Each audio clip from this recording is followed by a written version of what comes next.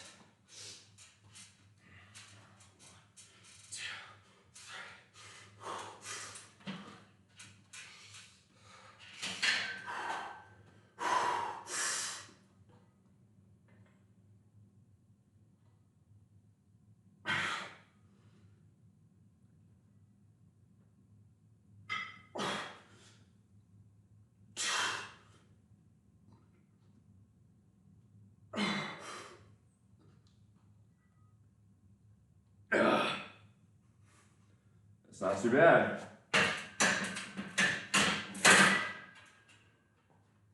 All right. Next up.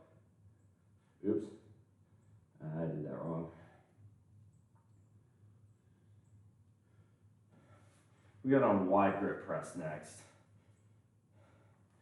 We did it at 135. I'll try it at 140 then. Hey, morning, Bougie Bones. Whole Trudeau family's a joke, right? Justin's father appeared. Nepo babies, not even once, am I right? You have proof of this, right? George W. Bush was a terrible president. He was the father of a previous president. Canadians, why didn't you learn from us?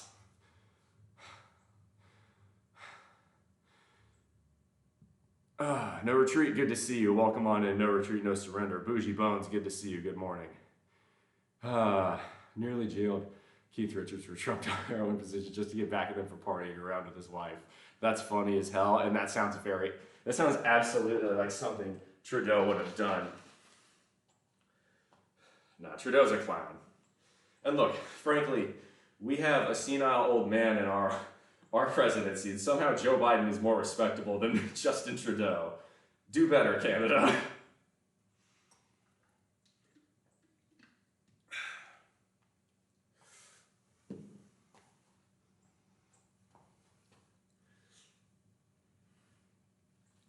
No. Look, Biden may not be perfect, but he doesn't get triggered by people honking horns at, 24 hours a day. That whole saga was hilarious, if you ask me. As someone who, right, because in the United States, we have our fair share of social unrest, but watching the Canadian government go apeshit over a bunch of people just honking their horns in trucks, oh my God, that was funny to watch. And again, I love our neighbors to the north, but y'all get a little bit too big. You get too big for your britches sometimes. You get a little bit smug because you don't have some of the social issues that we do. That time you did, and it was really funny. Really, really funny. Look, okay, I'm not under the, personally, I don't think Biden's all there, but whoever's running his administration, I must begrudgingly admit, has done a pretty decent job with the economy right now. It's hard to argue otherwise. Look, the U.S. unemployment rate is at a 50-year low. It hasn't been this low for this long since the 60s. So that's doing pretty well. Inflation, yeah, it's been high, but it is coming down. Inflation's just at about 3% right now. So that's historically in line with the average. And the Federal Reserve has, I think, done an even better job than the Biden administration on this front. I think the Fed has done spectacularly given that it can't control out-of-control government spending. That's not the Federal Reserve's responsibility. So it's even weirder. Richards beat the rap by playing a benefit concert for the blind. Okay, you know what? I'm going to go ahead and play Rocks Off by the Rolling Stones because that's fucking epic. No, you know what? I'll play Happy because that's one where Keith sings. That whole album, Exile on Main Street's amazing. That album's fantastic. All right, we got wide grip shoulder press. Let's go. 1, 2, 3.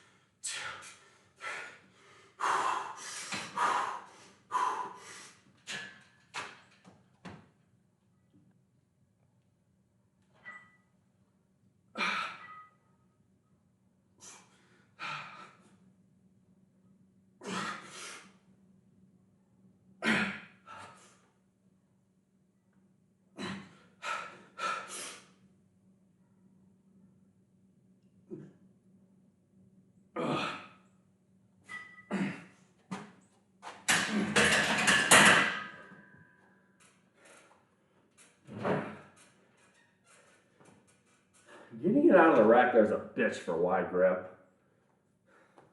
Working for the boss every night and day. I need love to keep me happy.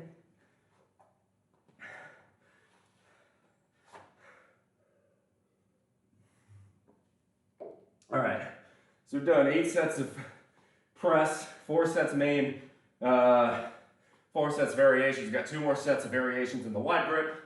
Then move on to our bodybuilding work. Now, who am I going to vote for in 2024? I don't know yet. I'm not particularly thrilled with some of the foreign policy of Biden's administration. Some I actually quite like. I know we are spending a lot on Ukraine right now, but right now, Ukraine has, actually there's very good news on that front.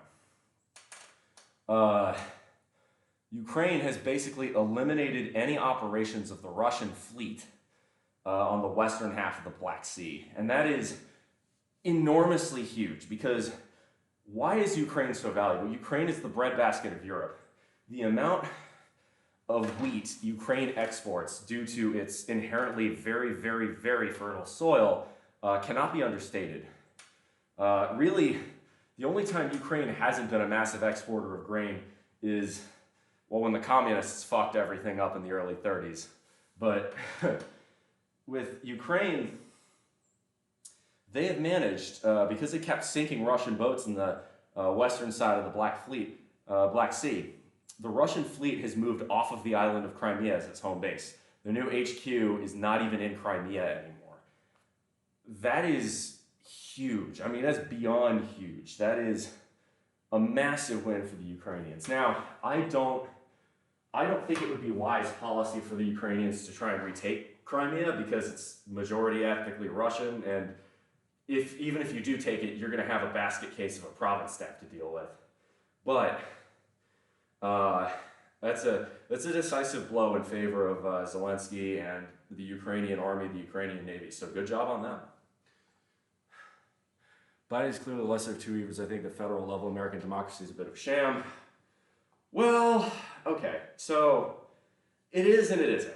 It really is location dependent. In some places, you genuinely do have several options, and there are some states where you can actually do ranked choice voting for electing representatives.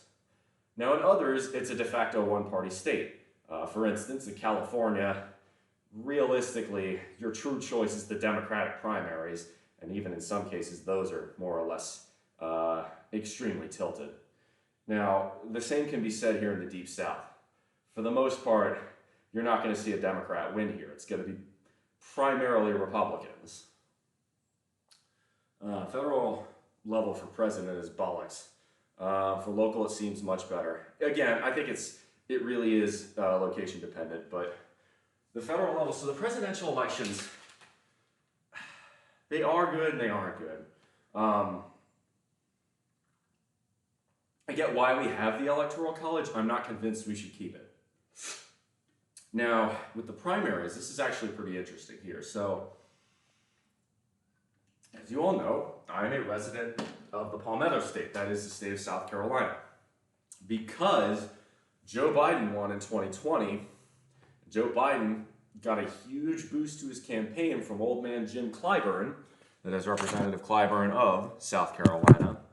The state of South Carolina has gotten its primary bumped up above Iowa's to be the first in the country for the Democrats, not for the Republicans. As a result, the Democratic primary in South Carolina has a lot of power as to who to vote for. Unfortunately, the Democratic Party refuses to field other candidates, even though Biden is 81, and really, I'll be honest with you. If Biden picked a better vice president, I would be a lot more keen to vote for him. And there's historical precedent for this. Franklin Roosevelt changed vice presidents, I think, 3 times. I know it was at least twice. It might have been twice, it might have been 3 times. There's no reason he can't do that. And I fail to see what Kamala Harris brings to the table. The Democratic Party has better options. I don't get why the president isn't considering them. And here's the reason I say that. Look, Biden's in his 80s. This is the single most stressful, and statistically speaking, the US presidency is one of the deadliest jobs in the world. I think the death rate's something like 1 in 5 or 1 in 6. We should have a good backup plan. I don't think Kamala Harris is a good backup plan. She was a scary AG, I agree. Except in Kentucky, your governor's a Democrat. However, yeah, I agree with that, but the Kentucky governor, yes, while the Kentucky governor may be a Democrat, he certainly governs a lot differently than, say, a Democrat in a place like, I don't know, Massachusetts would. So it is regional, and I like that when you get, I tend to think the best, this should not be shocking coming from a centrist, but I do tend to think the best governors tend to be Democrats in red states and Republicans in blue states, because they tend to hew that middle line, look for compromise solutions, and keep government functioning a bit better than a highly partisan government. This, again, should not surprise you because I'm a dirty centrist. Utah's had some pretty bad AGs. I have to agree with you, lesbian hot sauce. Right, that's the thing. I think if there is literally no reason the Biden administration couldn't put someone else as VP. There's no reason that can't happen. Again, Franklin Roosevelt did it. Part of me wonders if Harris doesn't have some sort of dirt on Biden. As an AG, it would make sense, right? But like that, what other reason is there? What else? What does Kamala bring to the table? You could say, oh, but she's a woman of color. Look, between you and me, women of color aren't going to vote for the Republican nominee, especially if that nominee is Trump, which is looking pretty likely.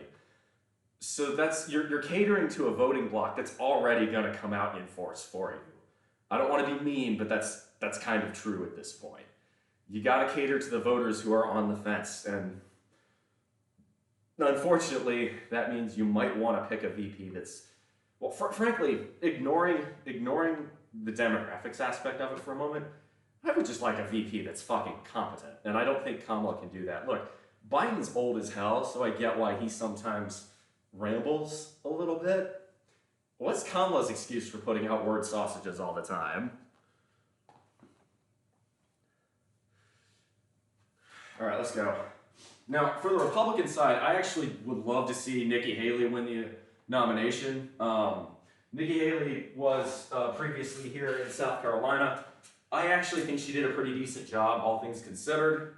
But, you know, I think that's a pipe dream. I'd love to see it happen, because I think that's infinitely better than having Donald Trump run a second time. But that's just me, just my opinion. All right, let's go.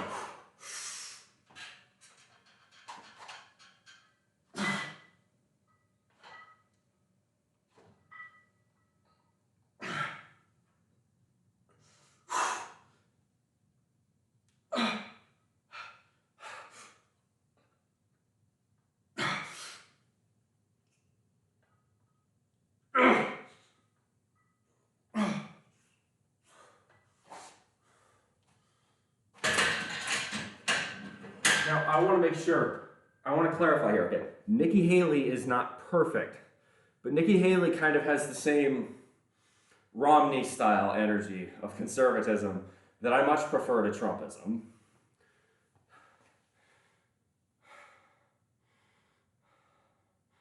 Back when the Tea Party was the thing. Okay, so the Tea Party has more in common with Occupy Wall Street than most people would like to admit. The Tea Party was originally a libertarian movement that wanted a reduction in the size of government, opposition to the bailouts, both of the banks and of the auto companies in 2008, and wanted to stick with a much more capitalistic bent. It got corrupted by the far-right Republicans who introduced social issues and drove a lot of the original supporters of the movement away. Again, people thought, Tea Party, by 2012, really 2010, 2011, Tea Party meant far-right, which isn't what it originally was. Tea Party was originally a libertarian movement. Similarly, the Occupy Wall Street movement was originally a movement targeted at the excesses of the banks, targeted at the bank bailouts, and then the bonuses the high-end bank CEOs got and bank executives got after getting those bailouts, because it was a bad look, and they were right to protest that. However, it got co-opted by the left and all of a sudden started focusing on social issues, which wasn't the root original cause of the movement. It diluted the movement and it made the movement a lot less socially impactful. I'm not saying one is right and one is wrong. I'm not saying one is good and one is bad. I'm not even saying that. I'm saying the two have similar origin and dissolution stories, more similar than one would originally think. And I think there's a reason for this. Big business likes the status quo in this economy. And it's very, very easy to distract Americans with hot-button social issues as opposed to actually fixing the underlying economic problems. And I think both the Tea Party and Occupy Wall Street got diluted by the same energy. It's by that same big business sort of energy. Keros, I want bigger chest, bigger arm, bigger back for New Year. Okay, let's talk about this. If you want a bigger chest, let's start chest.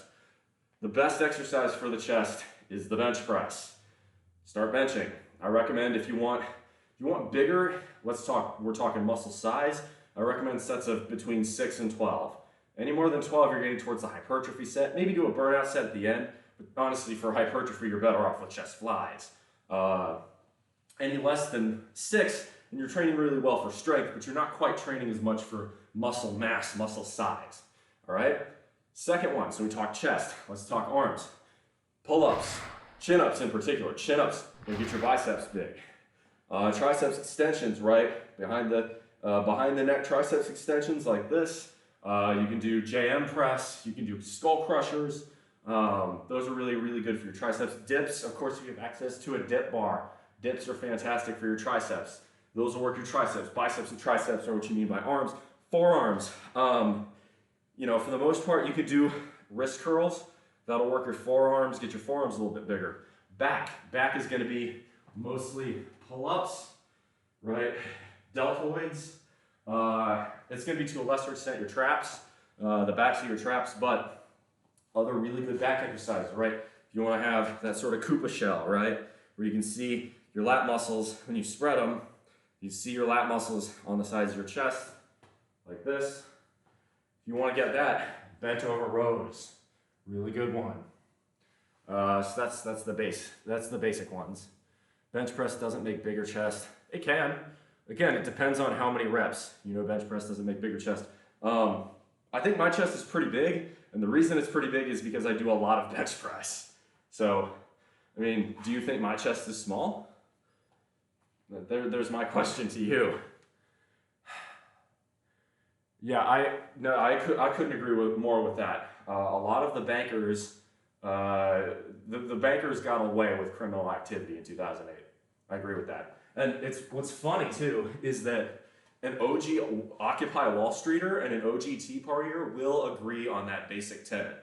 There was a lot of criminal activity that went on in 2008, and the bankers should have been held responsible, at bare minimum fined, and more likely jailed. But the idea that the original Tea Partiers and the original Wall Streeters, Occupy Wall Streeters, would have anything in common is not one that either member of either movement would love to hear. But it's true. All right. The Magdalene was in the majority. I gotta take a piss. Sorry about this, y'all.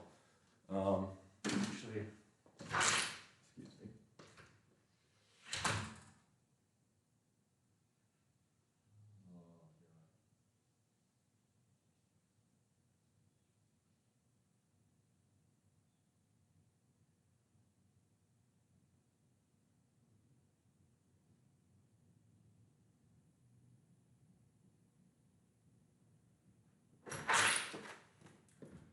Definitely agree with the idea that the bankers in 08 should have been jailed, barred from any financial, probably jailed, fined, and barred from any financial industrial occupation for the rest of their lives. How do I make extra testosterone natty? You don't. That's not how testosterone works.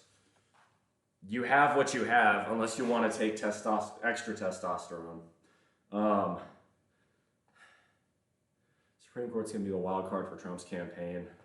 Frankly, I just don't understand why Republicans are so on Team Trump. Trump has an extremely strong base, but Trump also has an extremely low ceiling. Very few people have no opinion of Trump. Unfortunately for the Republicans, the people who have a negative opinion of him have, I think, frankly, I think Trump is the only candidate who could lose to Biden. I think if the Republicans run anybody else, they'll win. I think if they run Trump, they'll lose, and it'll be Biden over Trump a second time, which is the worst outcome for, neither of these two candidates are fit to be president, is my opinion. All right, let's go. We got one more set of wide grip press.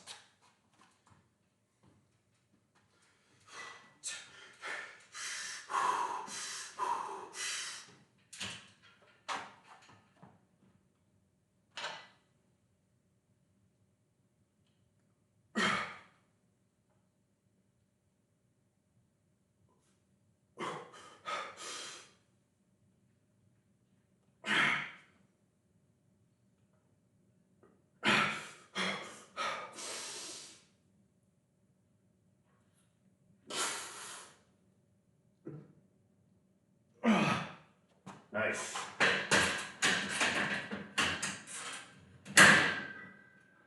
Stand outside, be right outside. You can be my partner in crime. All right, let's go. We got lat raises next.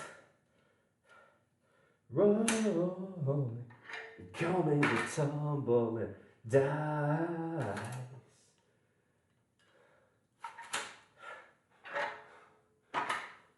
Trump prints money, and that's what Republicans want. No, he doesn't. What do you mean by prints money? Do you mean Trump browbeats the Federal Reserve into keeping interest rates low? Because he did do that, and to be honest, that's probably the biggest criticism I have of his administration. See, people don't want to just blame the ridiculous government spending of the Biden era on why inflation spiked in 2022. No, that was several years worth of government spending. And that wasn't just the Biden administration, it was the Trump administration too. Oh, you're talking about fundraising. Okay, no, I misunderstood.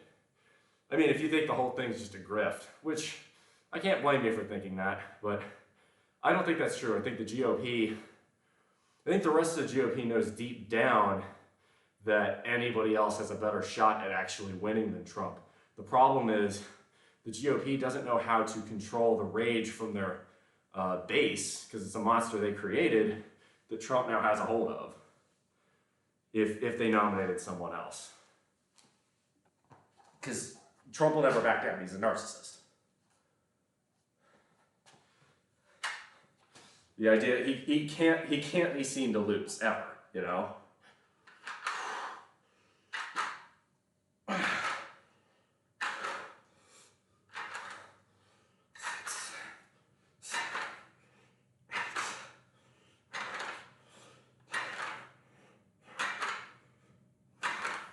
Got to run, got me the time.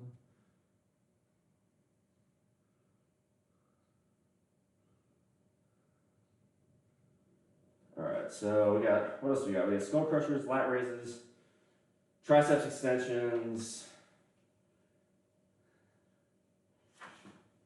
shoulder flies, armor presses, root flies. I like it. I like it.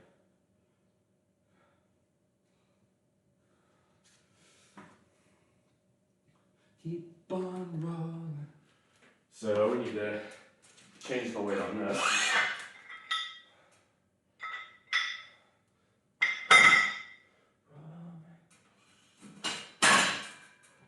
Got to roll me. Got to roll me.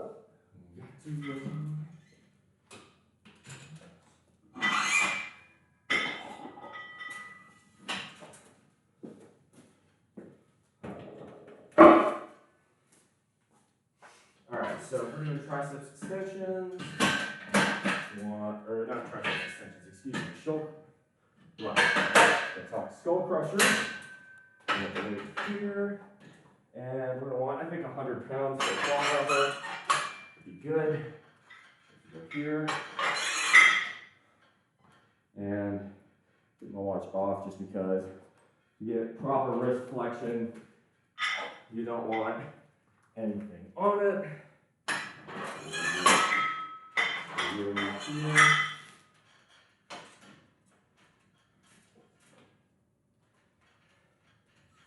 Speaking of positive developments, though, you know, keeping the theme of optimism and do great, wonderful things to become in 2024,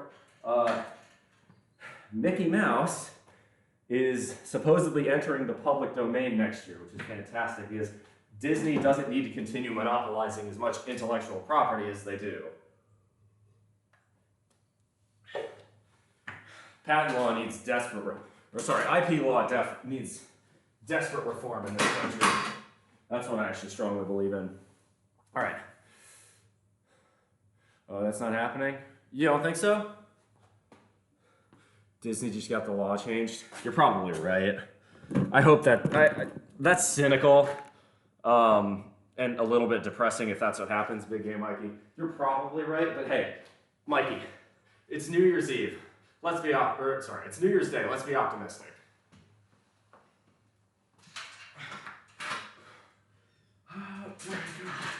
All right. Skull crushers.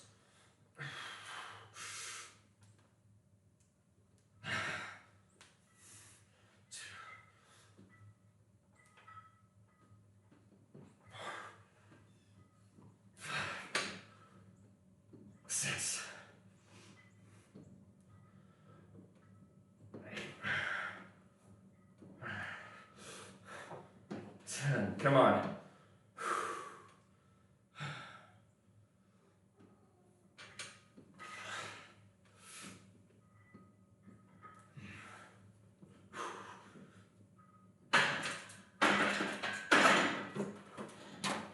Nice. Cover your back because what's your auto did we open Al Capone's vault? Maybe.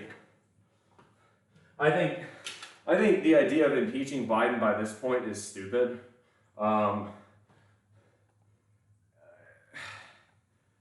Whether or not you think he did or did not do something wrong is a bit less relevant than the fact that it's already an election year.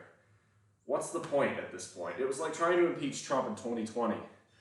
Just let the voters decide. You're this close to an election anyway. By the time all the legalese gets done through, it'll be election day anyway. It's just a sideshow, as far as I'm concerned, because Congress doesn't actually want to do its job. Make this triceps burn. Hell yeah. So, while we're talking about this, can y'all, so I shared my goals yesterday. If y'all want me to repeat my goals, just let me know. Changing topics a bit here. What goals do y'all have for 2024? Chat, I would love to hear some of the things you hope to get accomplished this year.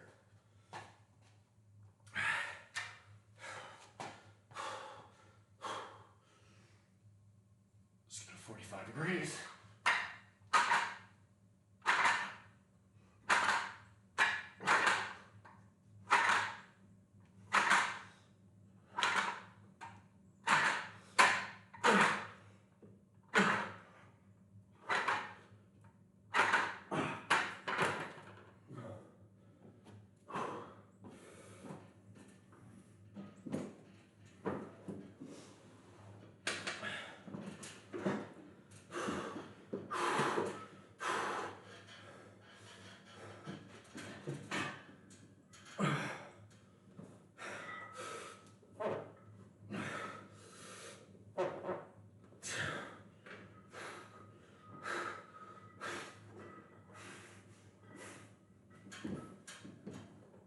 Six. 8.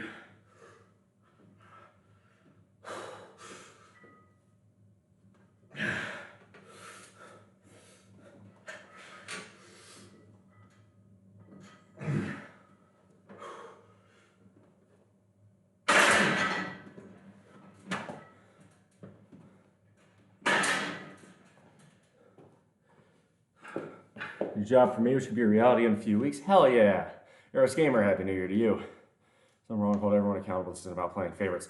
Damn right, Big Game Mikey. Couldn't agree more. All right, back to work, good paying job. Move to Washington or Oregon.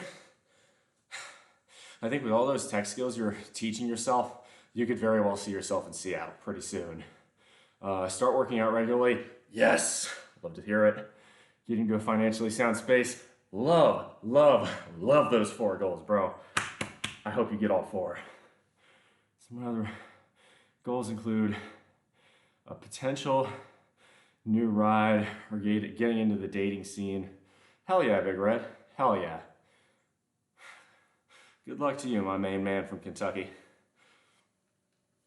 Are your muscles made of steel? I'm flexing. Very clearly not. I wish. You know what? We're talking about today's New Year's Day. Let's play the song New Year's Day by U2. That's a good song, ain't it? Skill crochet should be 4x12, not 3x12 here. So it's 4x12 at, what is this, at 100. 30, how do you do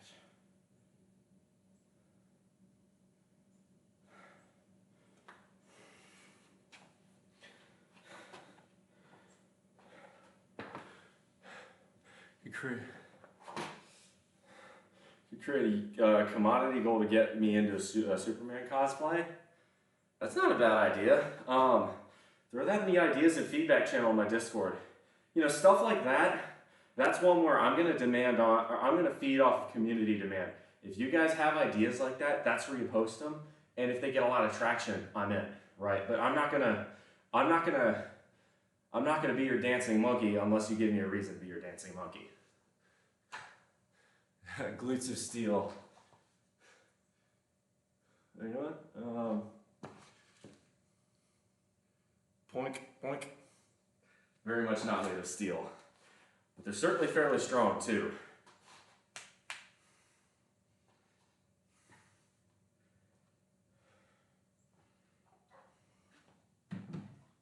All right. We're gonna do bent over lat raises. Easy there. If I am your dancing monkey, I'm a fucking silverback. I'm gonna rip your fucking throat out.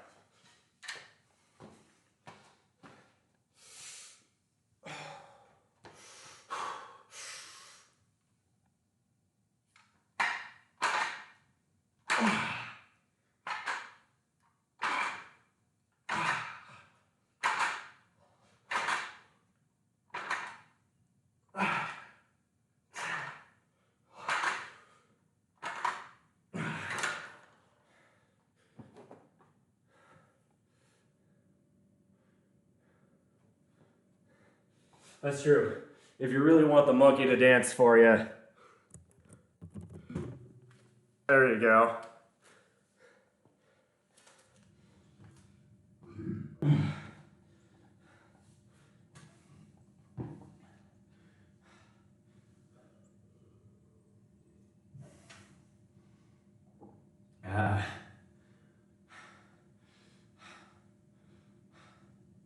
Like this flex on them haters. But yeah, you get to pick. All right. You chose the one where you get to pick, so let me know which pose you want me to do. You say flex on them haters. Tell me how you want it. 2, 3.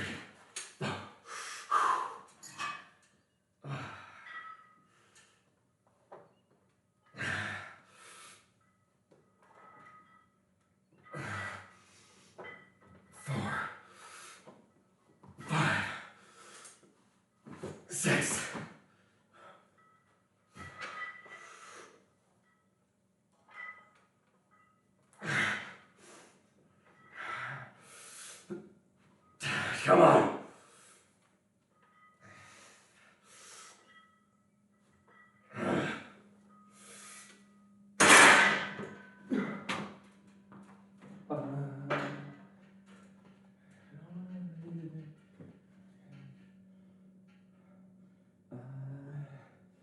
I'm not the world's biggest YouTube fan, but New Year's Day is a damn good song.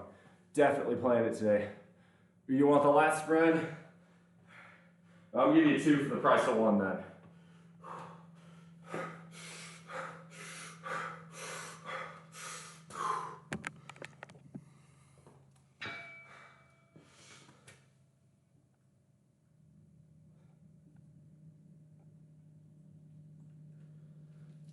Back looking huge there, I bet.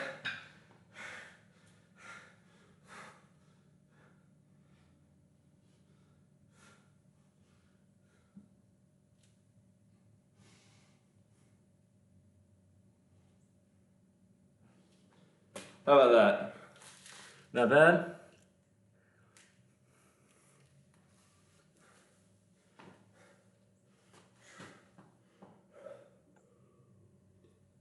All right, so we got one more set of lat raises, one more set of skull crushers. We'll move on to vertical flies. I call them up. You can call them upright rows too. I call them vertical flies. Triceps extensions. We got, all right, I like it.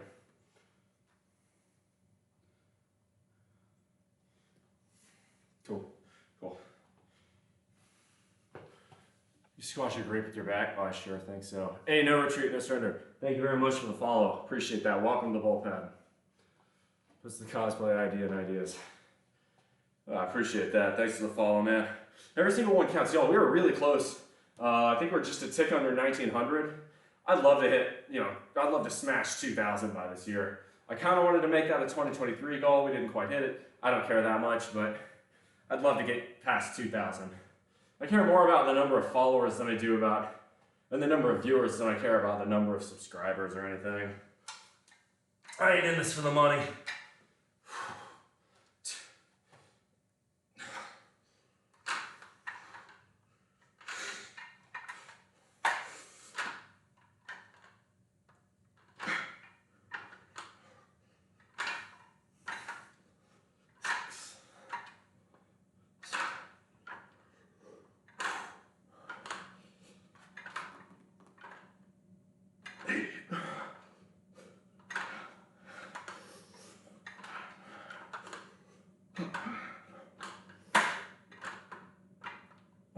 Nice.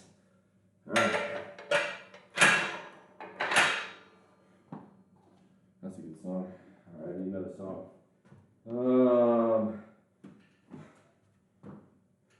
That'll work.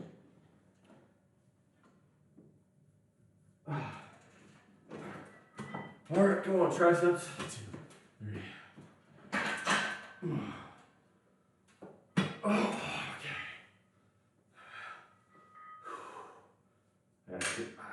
I pinched my nipple. That hurt. Ow! Fuck. All right. I'm good. Just had to get my grip right.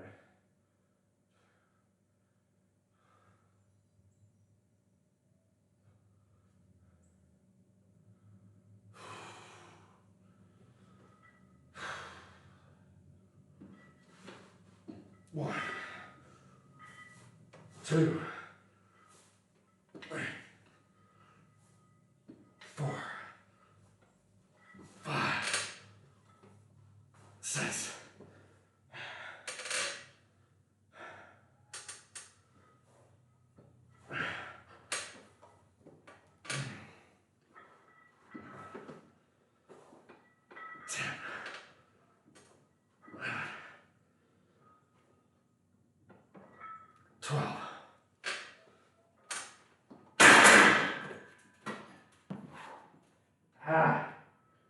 Hurt. Pinch my titty.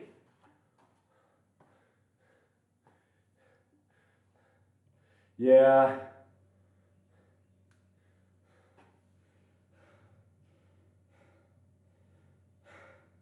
I might invest in that.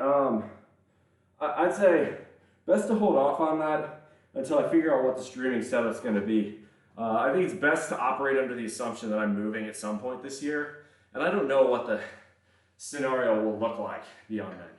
Because if it ends up being that in the future I'm streaming inside my house on my desktop with workouts, then we don't have to worry about it. We can run Spotify off of there, and we don't have to buy the new laptop. So I would say not quite yet. So yeah, I was trying to adjust my hand, and I suddenly caught my nipple. That hurt like a bitch. Ah.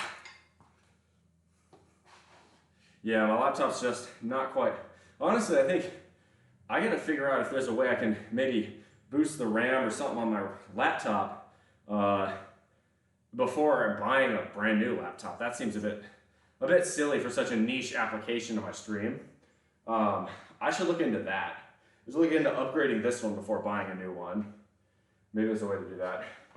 All right, so we got triceps next and upright rows or vertical flies.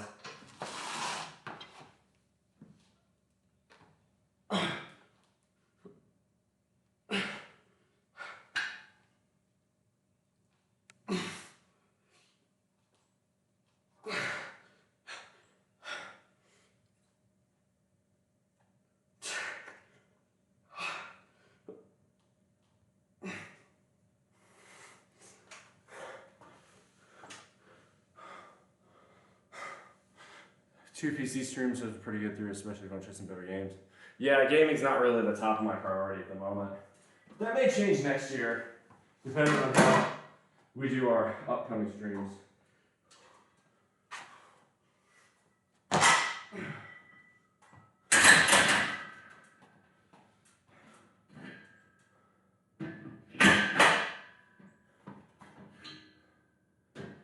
what did we do that last time?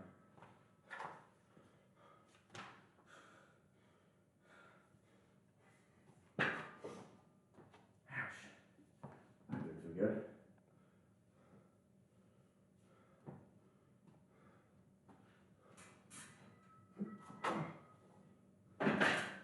So if we did 115 last time, all right. We'll start at 120, so it'll be 50, 85. Okay.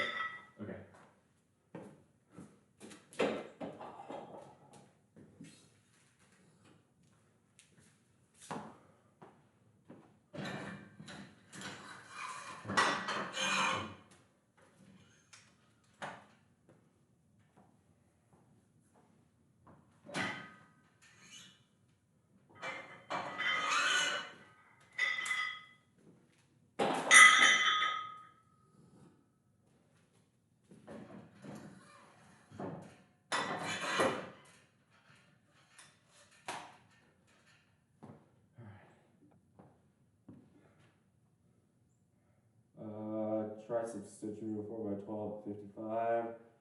Dumbbells.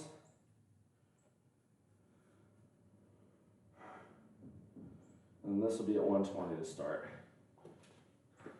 If you move to the Pacific Northwest, be prepared for high-cost living. I mean Hawaii too, but to be honest, I don't think the Pacific Northwest is quite as bad as you think.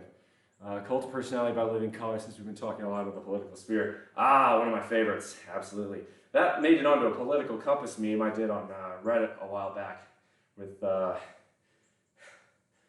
different songs that people play. Big Red, I don't know if you ever saw that, but that one may be worth digging up. I think there might be a command for it.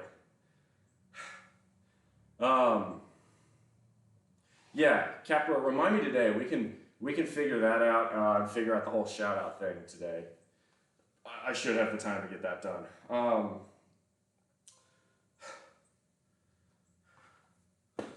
Yeah, we'll play Cult of Personality. I can do that. By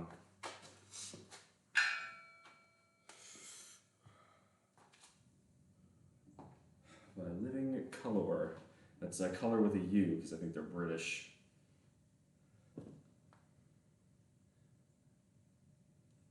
Got it? All right. But yeah, the Pacific Northwest does have a higher cost of living, but you gotta remember, okay, I'm not going to be in Bremerton. I'm not going to be in Seattle. I'm going to be in Bremerton if I go there. Bremerton is certainly a lot more expensive than here in South Carolina, but it's not Seattle bad, and it's also not Hawaii bad. So right now, the odds-on favorite is Bremerton, Washington. Not to mention, to ease the temporary adjustment period, my mom doesn't live far from there, so I may be able to live at home for a couple of months while I find a really nice apartment. It means I don't have to immediately pick whatever apartment has space or is available and might cost a bit more. It means I can be a little bit more selective. Anyway, so let's go cult of personality, living color, good choice. Truth. That everybody here can easily understand. Easy scoot forward, there we go.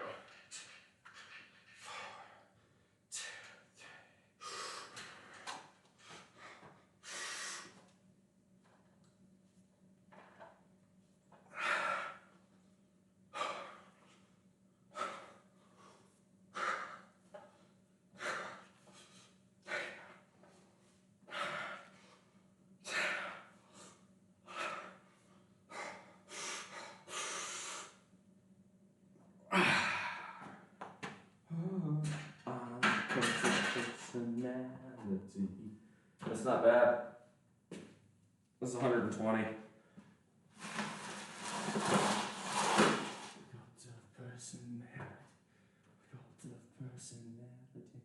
The cult of personality.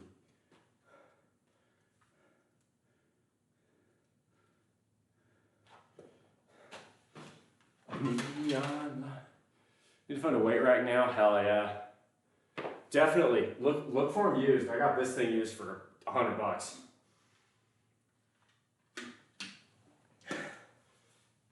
One of the better purchases I ever made, if I say so myself.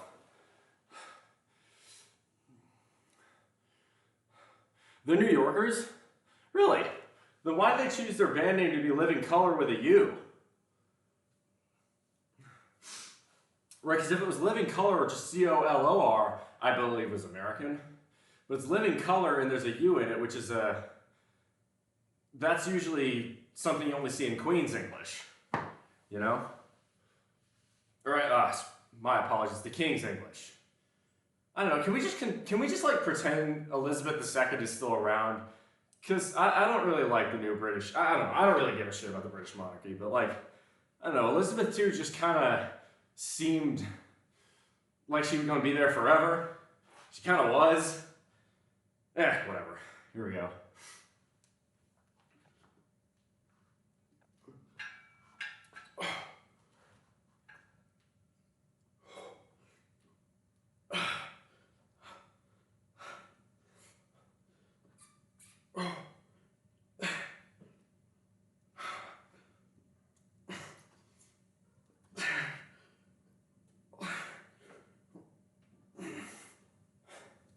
I mean, so on principle, I agree. As an American, I'm not a huge fan of monarchy in general, but one can make the fairly decent argument that the English monarchy sticking around is a very large cultural export of the UK, and as such provides the British economy with much needed revenue. Therefore, it's worth keeping them. By far and away, that's the best argument I've heard to keeping the monarchy. On principle, I'm all with you. Monarchies are stupid. God doesn't kick kings and queens. It's not how that works. And you'd be better off with a republic. But if it's good for the economy, I'm much more willing to keep them open, you know? Any British people, you can weigh in on that one.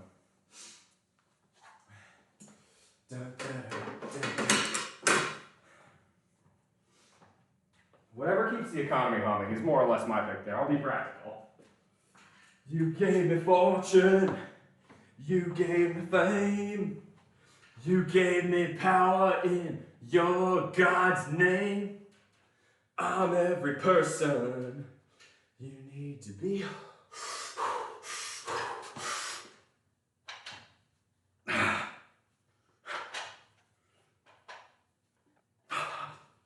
Six.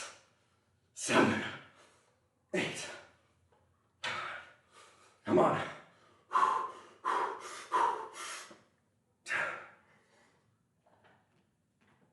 There's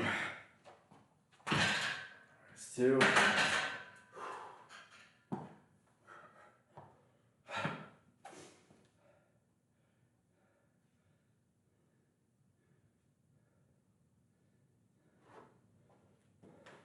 All right, we got 2 more sets of each. Then we got Arnold press, and we've got front and side raises. Fun nugget. Corey Glover, the lead singer, was in Platoon. Really? That's cool. Yo, Lab Boys TV, didn't see you sneak on in here. Shout out to my boy Lab. Yo, the new Puerto Rico vid's gonna drop soon. I cannot wait for that shit. TR times, flex your biceps. First off, 1, ask nicely. 2, thanks for the first time chat, welcome on in. 3, I have a channel points redeem. If you look in your chat box in the bottom left corner, you can get channel points, and those channel points you can redeem for a flex. So the reason I don't just flex on command is 1, I'm not your dancing monkey, and 2, if I did that, I'd just be doing, all I would do is sit here and flex, and I'd never actually get the workout done.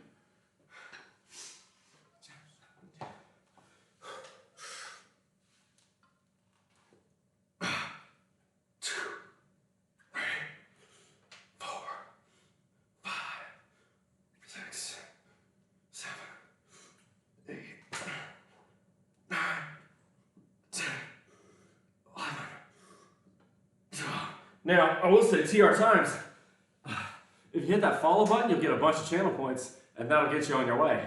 So maybe hit that follow button. Takes you nothing, and well, I very much appreciate a follow.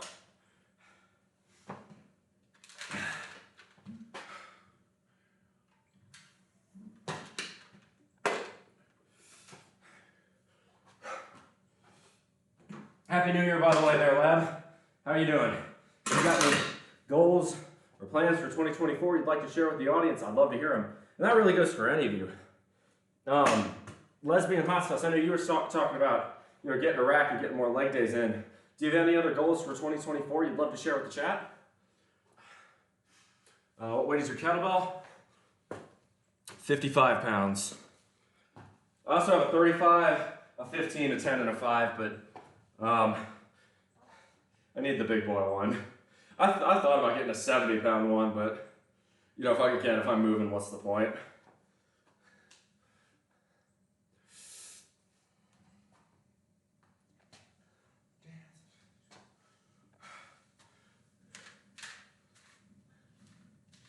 All right.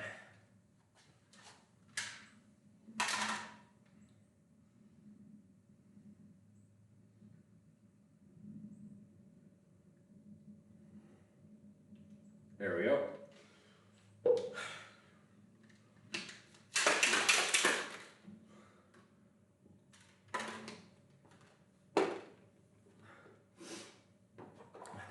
Get swole, but seriously need to work on diet. Try and get in remission with my autoimmune disease. Those are some damn good goals. Can I offer a critique? Obviously, you probably have already done this. You're smart, but when you say get swole, I recommend quantifying your goals if you haven't.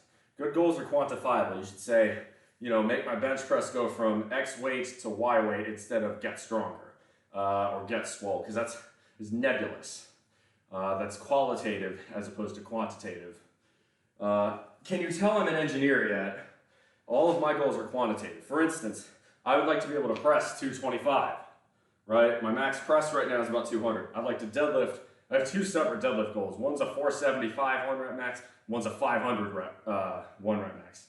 I think 500 pounds is 220-ish kilos? Yeah, about 220 kilos. Doing a diet in the UK is doable, for sure. One thing I wish we would take from the United Kingdom is a sugar tax. Y'all have a tax on processed sugars over there. I think that's fantastic. Hey, them Fatal, welcome on in. Thank you very much for the resub. Happy New Year to you, and thank you very much. I appreciate that. Okay, very happy with my shoulders. Nice.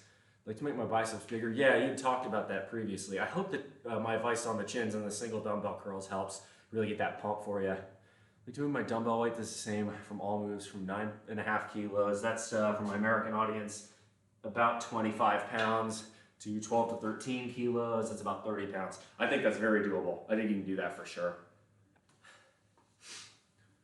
Honestly, I need discipline more than anything. We all do. That's the challenge. It's resisting temptation. The truth is, I found is that the battle is won in the grocery store. If you bring crap home, you're going to eat the crap. If you don't bring crap home, you're going to be doing a lot better. Definitely they have. It'll get better as I go with weight loss. We'll keep killing it then. Good for you. Good for you. Thanks again for the resub there then, Fatal. I appreciate that. Starting off January strong. All right, last set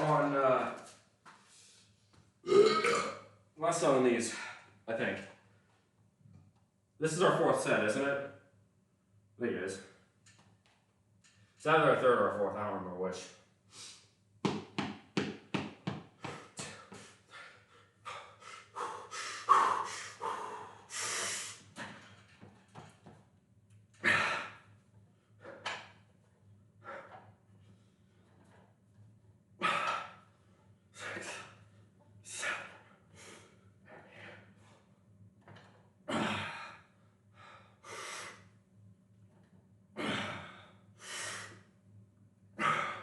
I'm on.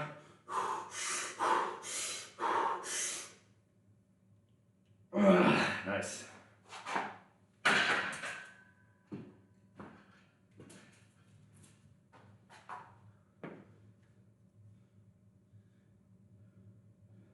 Yeah, no, I got one more set. That was only 3.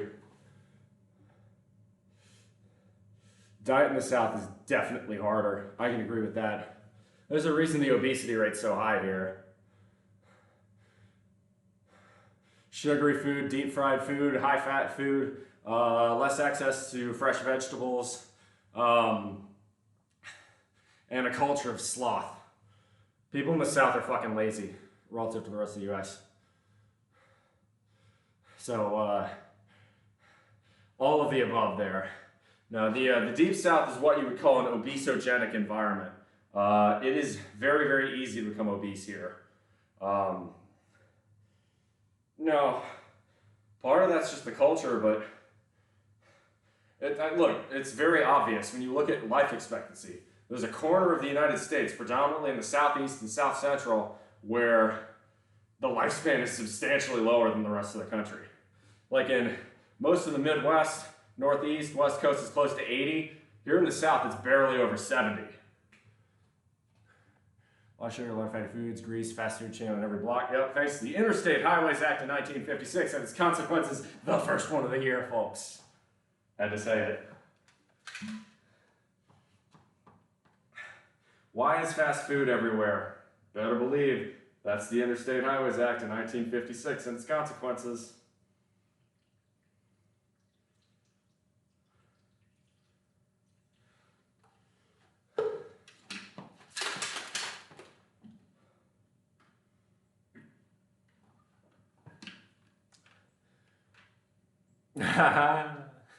Fantastic.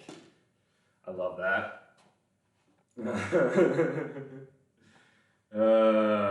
I love you sometimes, Big Game Mikey. That is, I forgot to give you a shout out, by the way. I mean, everybody knows you already here.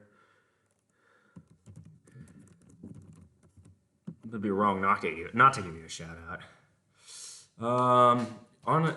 In the UK, but if you're disciplined, you can get great vegetables for like 10 to 20 pounds a week. That's really good, honestly. That's fantastic. That's very affordable. Quid and pounds are the same thing. Yeah. A quid is, I don't know where the term quid came from because it sounds like Latin, but yeah. Pounds, I think if you hear sterling, I've also heard sterling, like pound sterling, it's the same thing as the pound. Used to be because it was based off of sterling silver, but that's changed since I think the 70s. Yeah. No, speaking of the pound has been rising a lot recently. I think it's back to like $1.30, and it hasn't been that high in Well, since before Brexit. Yeah, for a moment there, for a brief moment, the pound was worth about as much as the dollar. And that's basically never happened in history before, and it's a direct consequence of Brexit. So, good job there, old Nigel. Nigel Farage is a jackass, to use a technical term.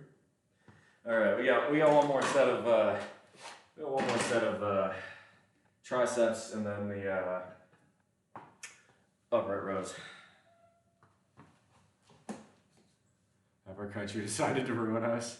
Hey, what's funny too is I find is that the way it was all timed out is that y'all made sure to have the Scottish referendum before the Brexit referendum. So I think if Brexit had happened before the vote for Scottish independence, Scotland would be an independent country right now.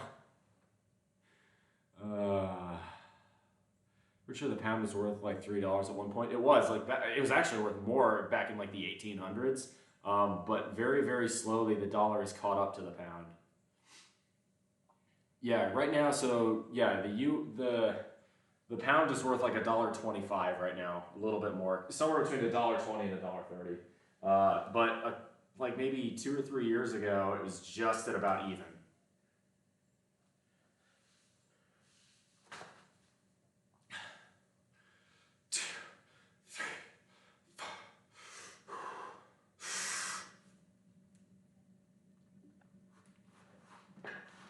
Two, three, 6, 7, 8, 9.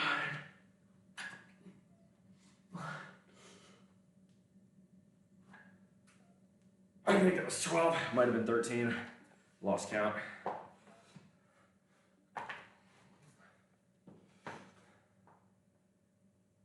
Playing Thrill of It All by Black Sabbath because I just fucking love it.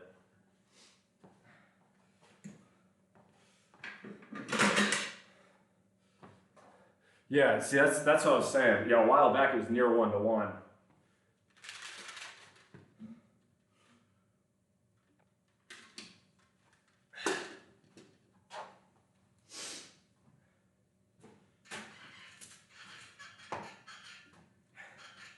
By the way, if y'all were wondering what my total spending was, I did post that. I can show the details of my budget on my Discord. Happy to talk about that, speaking of money matters.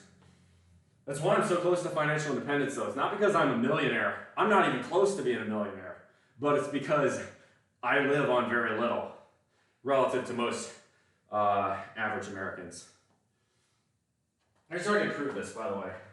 The average American salary is something like $40,000 a year. It's between 40 and 50, I think, at the moment. It depends on place to place. But the average American savings rate is it's actually fallen closer to 5% a year. So, right? What's 5% of 40,000? It's about $2,000, which means, assuming, let's just say, it's a post-tax savings rate. So, say $2,000 of savings, drop 40,000. Drop from 40,000, say, 4,000 to 10% tax rate, which is about what you pay, probably a little bit less, to be honest, if you're lower working to middle class. So 4,000, drop 4,000 for taxes, it's 36,000, drop 2,000 for savings, it's 34,000. In other words, I live on half what the average American does. That's just math, y'all. Dang, 2008 hit the pound hard. Oh yeah, 2008 hit everybody hard. Hit different parts of the world harder than it hit others. I think the only economy not to go into recession in 2008 was Poland, I want to say, in Europe. I can be wrong about that. All right, we have another set here.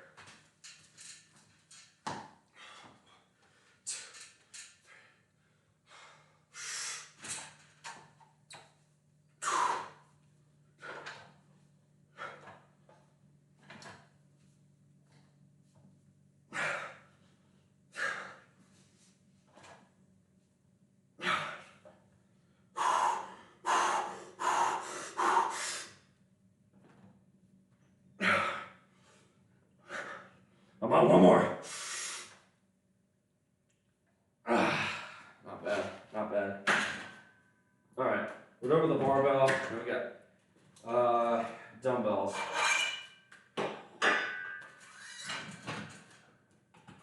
We got Arnold press, shoulder flies.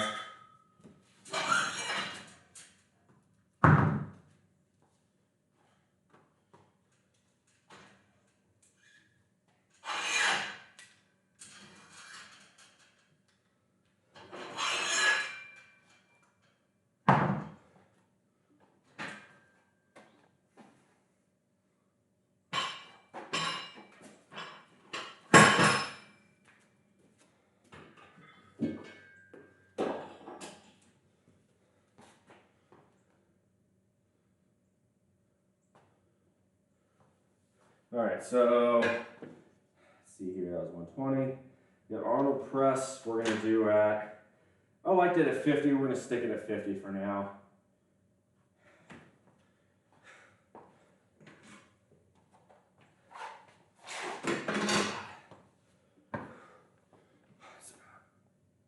That's perfect.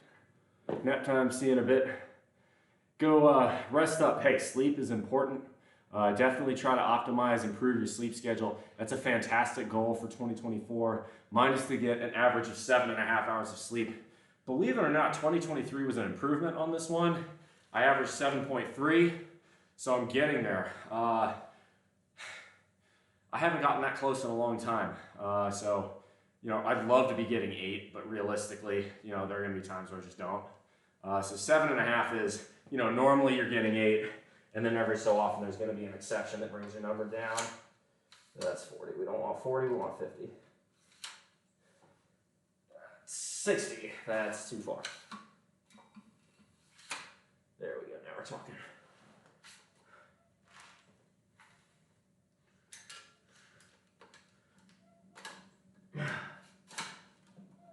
There we go. This is really just extra volume. I don't need to be doing this, but I want to. I'm having fun, and I'm enjoying this. My shoulders, my delts just don't quite feel as burned out as they should be, so I'm gonna nail it. Nice and good here.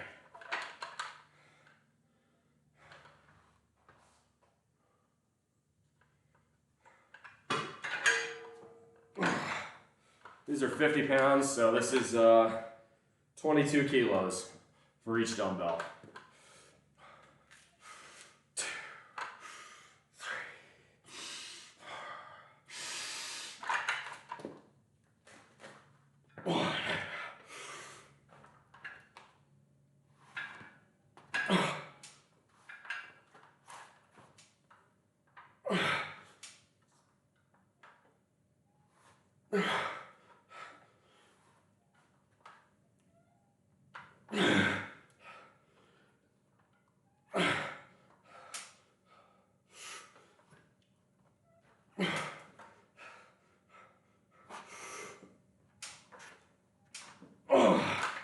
Ooh, that's tough.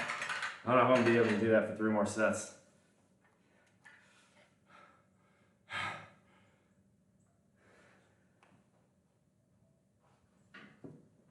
Oh, pop my spine. Oh. Oh yeah. Oh yeah.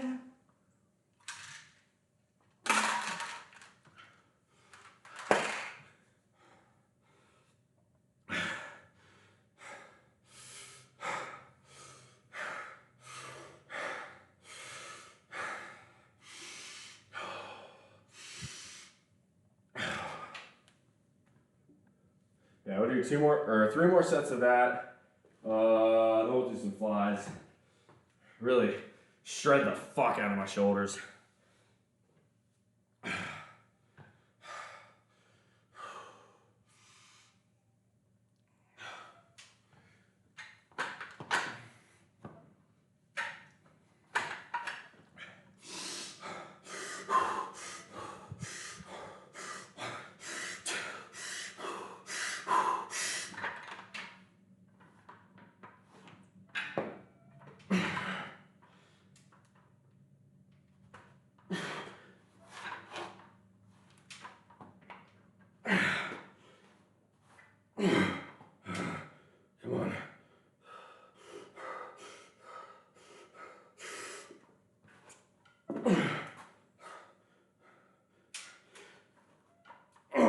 God, come on.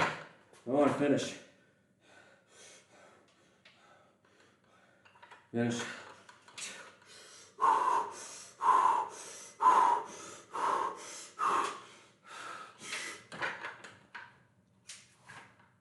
Oh, yeah, I gotta go down weight.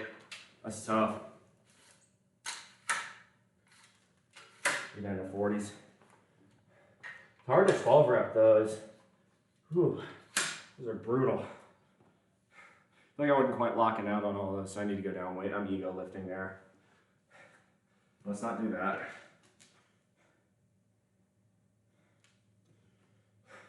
Nobody cares about how much you Arnold press.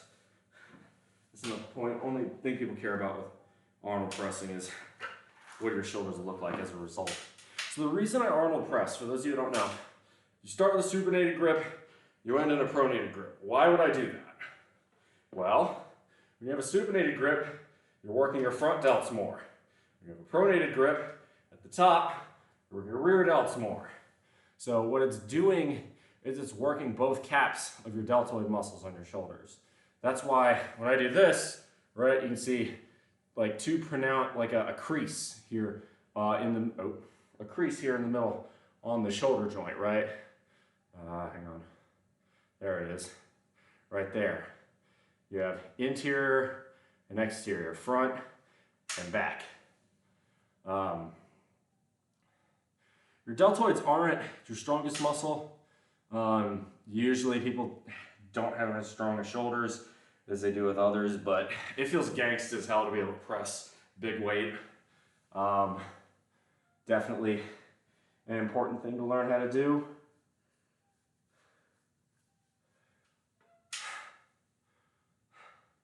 One of the goals I have this year is I'd like to full body press 250 pounds. That would also be pretty neat if I could do that. I don't know if I will or not. I think I've full body press 225. So 225, a full body press comprises a deadlift, a power clean, and then a push press. Right? You're allowed, if you know when you're putting that weight above your head, you're allowed to use your knees. You're allowed to push press. To the extent that I'm aware. A full body press does not require that the final section of the movement be a strict military press. That's not the purpose of the exercise. It's meant to be an entire whole body explosiveness movement. Basically, do it in a way that is safe, but how much weight can you take from the ground and put it the fuck over your head? Doesn't really matter how you do it. So, I got 2 more sets of this, and then for the flies, or raises, whatever you want to call them, I'm going to be doing those for less weight, but a lot more in the way of reps. Seems like we got a pretty strong audience today, so I assume most of y'all have New Year's Day off in the same manner that I do. And if that's the case, Happy New Year. Welcome to 2024. I hope you kick ass today. I've had a pretty good day so far, and I'm going to continue having a good day. Today, it's going to be pretty low-key for me. After this, I'll probably be hanging out, enjoying my RuneScape membership, because your boy got 99 smithing yesterday, which is awesome, and I have lots and lots of quests to do. So I'll probably be hanging out a lot on my Discord. By the way, one other thing I have done is I've exited a few other Discord servers. One of my goals is to cut down my Discord server numbers. Hey, Tangelo, let's go. Let's go indeed. Thank you very much for the subscription with Prime. It always means a ton to me when you guys do that. I never demand it. I never expect it, but I'm always very grateful when it does happen. So thank you. Welcome on in. Thank you for the sub. But yeah, for Discord, if you guys want more content, if you want to hang out with me, if you want to pick my brain, if you want to discuss or debate something with me. If you think I'm full of bullshit, you want to call me out. You can do it here, but you're not going to get as coherent a response here because, well, obviously the blood is not really just flowing to my brain. It's flowing to, today, my shoulders and my triceps. But, All right.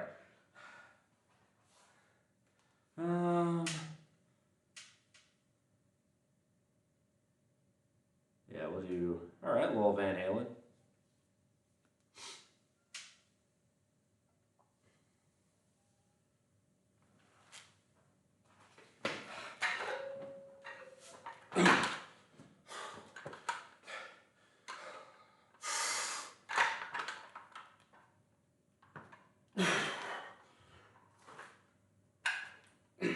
It's...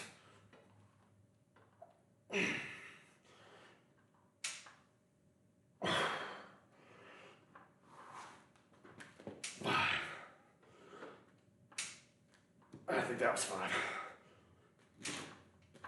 6. 7.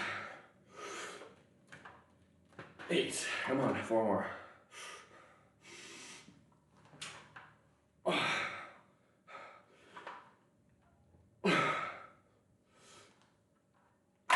Come on, 1 more. Focus.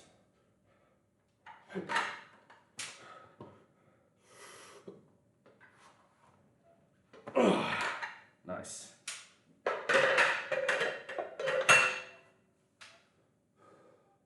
Not bad. Got to get these shoulders bigger. I want to look like I'm, when I'm wearing a shirt, I want to look like I'm wearing a padded suit,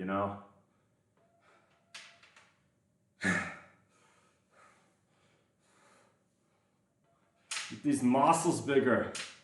You must train.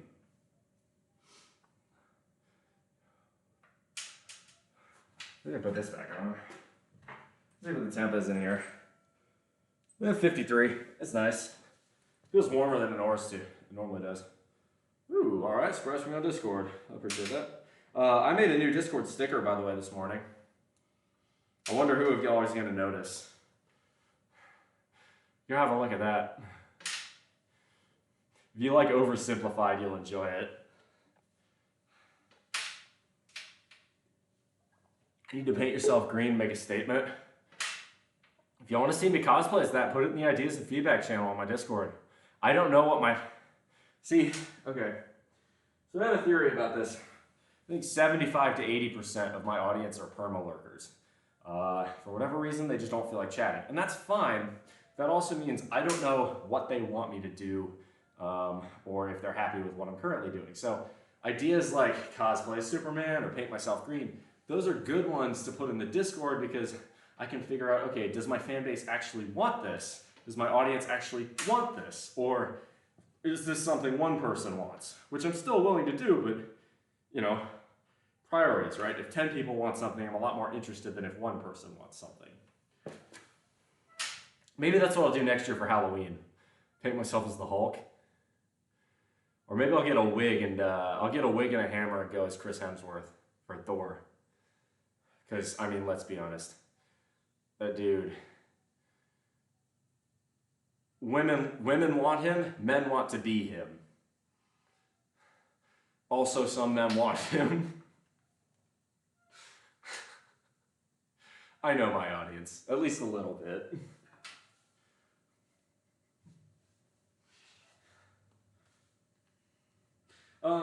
Speaking of that, actually, I think I ran a poll. I think it was Henry Cavill versus, what's his name, the guy's Thor. I just said it, Chris Hemsworth. Henry Cavill versus Chris Hemsworth. I wonder who won that poll. Gee, Swagger Juice, boy, are you working out looking like that. Wow.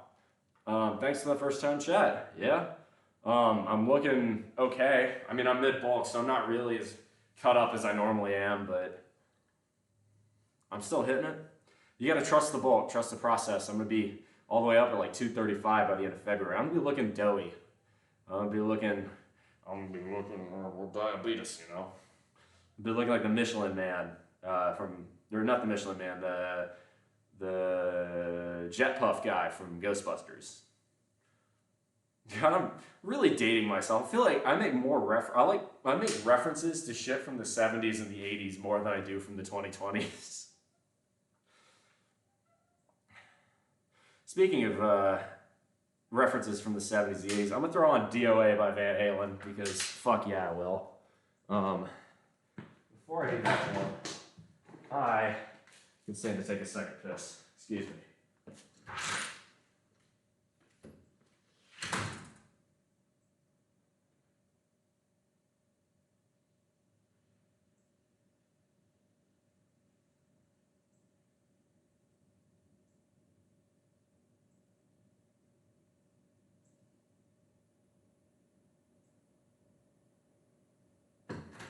And that's one thing I'll really miss if I end up leaving here. The ability to step from my weightlifting area to the backyard and just take a piss wherever I want, like that. Should have been born 10 years earlier, minimum, maybe even 15 to 20 years. I mean, before I shaved it, I had a shitty 70s porno stash. All right, let's go. I would have loved to, I will say, like, you know, if you ever, like, I love, really, Van Halen's one of my favorites. Doesn't matter if it's David Lee Roth era or Sammy Hagar era, they're both excellent. All right. Oh, heck, Hector redeeming a pec bounce. Let me do that. All right, I'll do that now before the set. There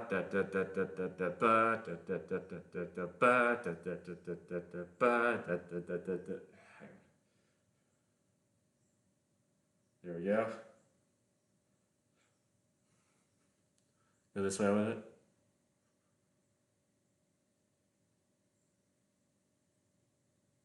There you go, there's your pec mounts.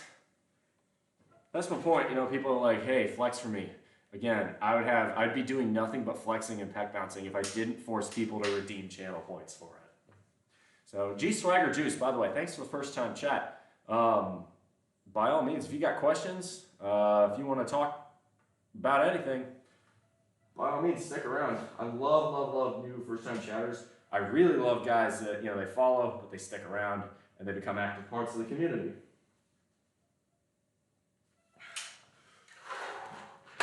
Final set Arnold press, let's go. Like the Austrian oak, baby.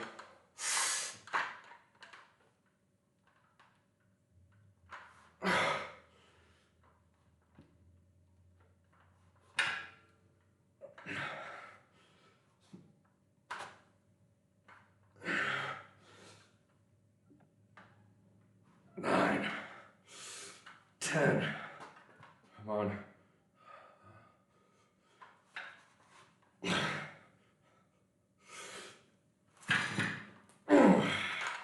Nice. We were sitting ducks for the policeman. They found a rat-faced kid in a garbage can. I'm all alone. I'm on the highway. Wanted. Dead or alive. Dead or alive. Alright. Wanted and dirty, dressed in rags. Accompanying music with the pec mounts. You pack your bags. I'm trying to get, so in the future, we talked about doing this, trying to get music going with Spotify on my laptop. I need to figure out whether or not I can upgrade my laptop instead of buying a new one. Trouble is right now, OBS gets kind of crunchy when I try to run music or really anything else with it on this laptop. So that's a work in progress. I may try around, you know what I could do is try doing that while I'm on my rest day streams. That might not be a bad idea. That could work. Might try that. But Tangela, thanks for the first time chat. I saw that you followed and I think that you subscribed as well. So thanks again for that. Always love having you. Welcome on in. All right. So for these, my homie Lab was telling me to do these as supersets. So normally I would just do, sets, right? But he was telling me to superset them because it really increases the blood flow to the delts. And that makes them look bigger. That increases size. So we're going to do a superset here. I'm going to go 12-12 with 40 and then 30. And that's going to be a little bit more explosive. Not cheating, but a little bit more focused on banging out the reps. And then the second set is going to be 30-20. That's going to be a little bit slower, focusing on form. I can help with that, of course. Yeah, let's, again, Mikey, I'm going to enlist your help in that this afternoon. For sure. All right.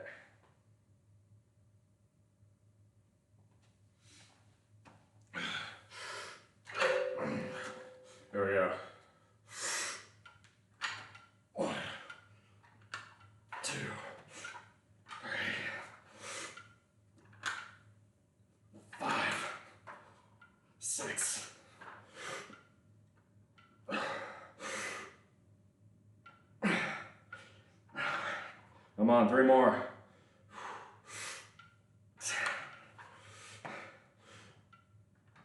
Oh, 12 suck. All right, down weight. 40s, superset. Move it quick.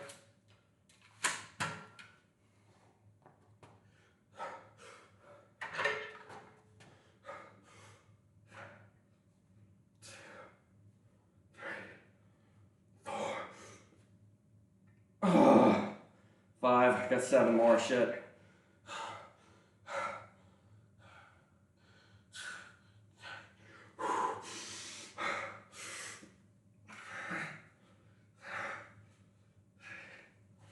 It's 8.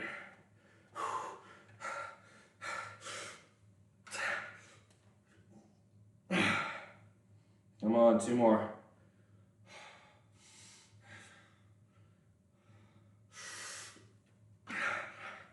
11. 12. All right, so that was the more explosive set. Really trying to get reps out.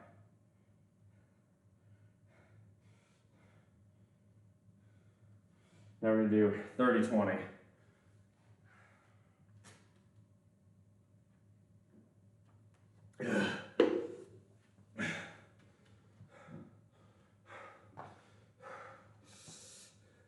Man, going strong, 40 viewers, that normally doesn't happen. Welcome on in, Happy New Year, everybody.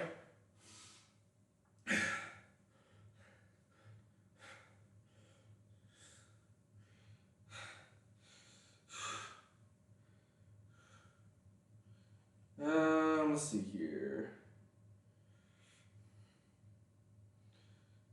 I like that. We're gonna jump by Van Halen, something optimistic. Hey, David Tepper, not cool, man, not cool. Partner 2024, that ain't happening. You gotta average 75 for that. I wish. I'd need to about triple my follower base before I even sniffed that. My friend used to be a Croshy, I think he's Acro 8 now. We were on a big partner push for him, and he got all the goals, and Twitch still rejected his application. And that doesn't surprise me. Twitch does not like the fitness and health community because it's harder for them to make money off of us, right? They can make money off of gamers by getting gamers to play Raid Shadow Legends and all sorts of other crap. For us, we're busy telling people to touch grass and get off screens. So not obviously something Amazon/Twitch is keen for people to do. You know, frankly, we're not, we're not their favorite for obvious reasons. Let's see, what song was I going to play? I was going to play, ooh, that'd be a good one. Ooh, The Knife by Genesis, that's a great song. Or CODMW. I don't know what CODMW. That's the other thing, right? Like, the games I do play, what the fuck is Amazon or or Twitch getting out of me playing old school RuneScape? Like, that game is run pretty much completely democratically. Every game change that is made is voted on at this point by its members, by like the community. It's the original game it was based off of began in 2001, and people love it for the low levels of graphics. People love it because it's a little grindy. People love it because it's an MMO that doesn't take itself seriously. It makes jokes. It's chill. Like that's what's a fun thing about it. Call of Duty Modern Warfare. Yeah, I think that's hilarious. Call of Duty, they remade Modern Warfare 2, even though the original Modern Warfare 2 is probably one of the greatest first-person shooters ever, and that came out in like 2009. What? Are you really that out of ideas, Activision? Like, you're gaming. Here's another one that was stupid. like 10 years ago, I remember saying this at the time. EA came out with Madden 25. It was, I think, 2017. Oh, this is 6 years ago. And we all said at the time, well, this is dumb. You had this yearly naming convention. What are you going to do when 2025 rolls around? Because you can't call it Madden 25. You've already made Madden 25. I think the answer is they're just going to call it Madden 25 anyway and hope people don't get them confused. You also throw Fortnite and Minecraft into the mix. Actually, okay, no, Minecraft is awesome. I love Minecraft.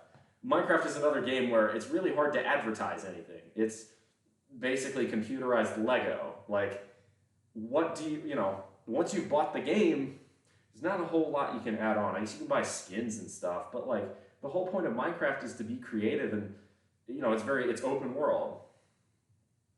Like with games like Fortnite, with games like Modern Warfare, with games like, especially the League of Legends style games, or Battle Royales, I think it's a lot easier to get people hooked. And then once you've got people hooked, you can sell them stuff. It's a little bit easier like that. Maybe that's just me being optimistic and justifying my preference in gaming, but I don't know. X something OX. Speaking of 2009 era names, the X_name_X convention is not one you see a lot these days. Very nice to have you on. That's that looks like an MLG gaming tag. Does anybody remember MLG? Anybody remember? Wow.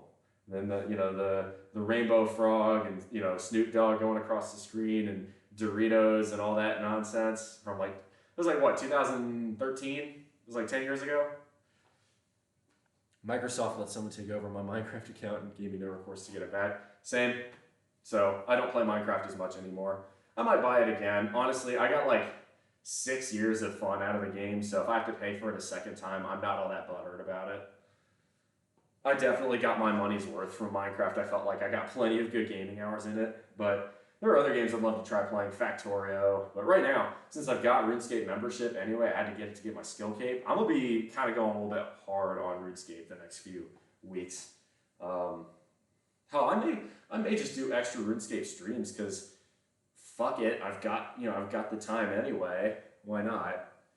All right, so let's do one more set here. This is our final set of the day.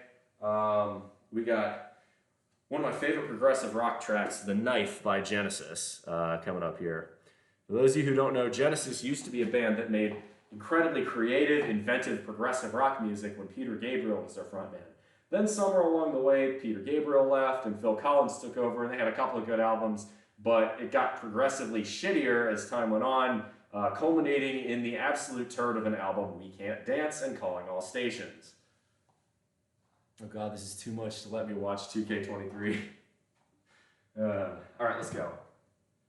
Yeah, The Knife coming out, this was 1970, so there you go. A little bit old-fashioned, little 45s.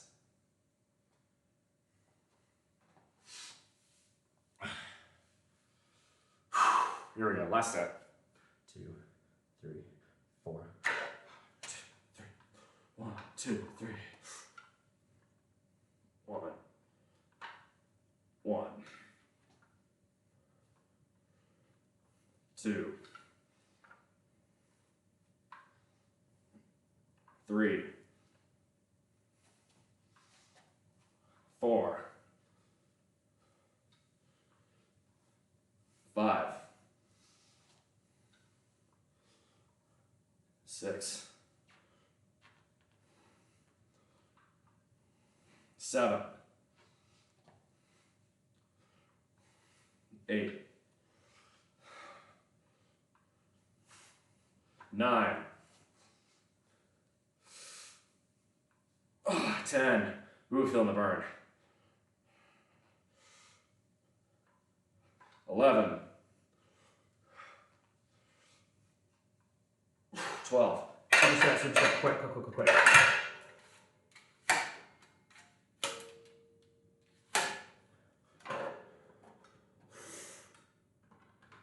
1,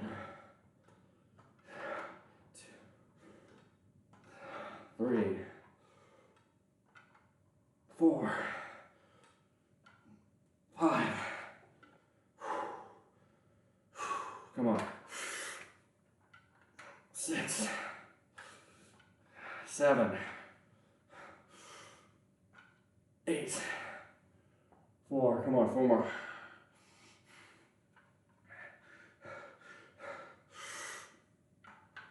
9,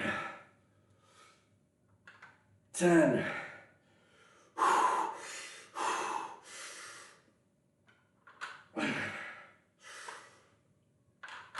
Oh, that's it, 12.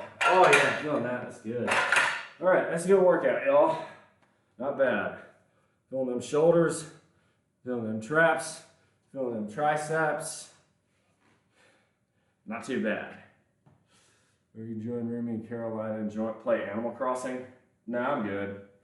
Animal Crossing's a bit too boring for me. Animal Crossing always came off as a game where you're simulating having a successful life and friends for people who don't have a successful life and friends. I already have a mortgage. Why would I want to simulate having a mortgage? What's the point in that? Or rent, you know? Never much been a fan of Animal Crossing, to be truthful. All right, let's see here. We got 4, 8, 12, 16, 20, 24, 34 sets. That's a lot of volume. We've been at this for almost 2.5 hours, so that's a good long workout. So, diet. We knocked down a protein shake before this. So that's 380 calories, 64 grams of protein, 7 grams of fat, 17 grams of carbs. I got a little leftover stollen. I might have that for lunch, depending on what else is all getting cooked up. I think Dodger's gonna make a big lunch. Hoppin' John, collard green or turnip greens, all that wonderful New Year's-y kinds of stuff. She's making a big thing, so she's making that big meal for lunch, but then I don't think she has much planned. I've been trying to encourage her to write her 2024 goals out. I think she's going to be going to do that. Any Boston cream donuts today? I fucking hope not. Again, I love my roommate. Sometimes she brings home, you know, really delicious stuff that's very hard to resist. Y'all took advantage a little bit that night, but hey, you can never say I don't do stuff for my community, right? For my little Discord community, I really do try to be pretty good.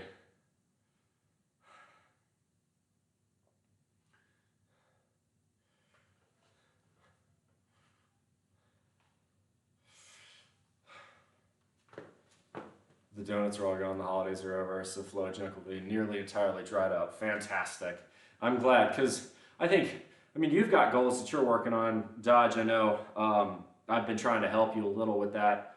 And whenever you got them done, I'm very happy to look over them. Or if you want to keep them private, that's up to you. But I know one of them is for you to continue your fitness journey, and to do that will require improvements in diet.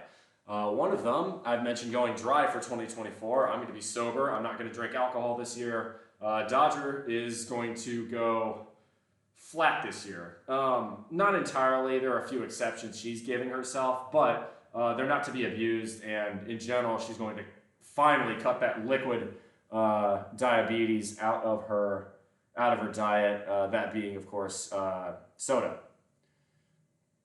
So really, I'm very proud of her that she's doing that. I just want to say. In fact, I'm going to give my wonderful roommate a shout out here while she's here. I will say Dodger used to have a multiple sodas per day habit, so she's going to be having some withdrawals. This is not going to be an easy test for her. I would love for my community to give her encouragement and help her go flat in the same way that hopefully I want my community to help me go dry. I would love to see it, and frankly, the last time Dodger went flat, and I'm going to brag on her a little bit, was 2019. She went flat for several months and lost like 25, 30 pounds. It's just that simple. It's so bad for you. Soda, honestly, it's liquid cigarettes is what I would call it.